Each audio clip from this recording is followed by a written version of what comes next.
Welcome to the Phone Transformer channel. In today's video, we'll show you how to increase the RAM on your Samsung phone, step by step. If you find this video helpful, please subscribe to our channel for more tech tips and tutorials. Let's get started. Step 1. First, grab your Samsung device and open the Settings app. You can usually find it on your home screen or in the app drawer.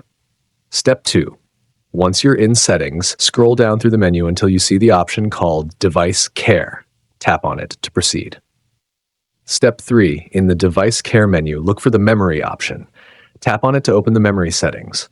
Step 4. Now, scroll down until you find an option called RAM Plus. Tap on it to access the RAM expansion settings. Step 5. Within the RAM Plus menu, you'll see 4 options: 2 GB, 4 GB, 6 GB, and 8 GB. Choose the amount of additional RAM you'd like to allocate. After selecting, confirm your choice by tapping the Restart option. Your phone will reboot with the new RAM configuration, and you're all set. Thanks for watching, and see you in the next video.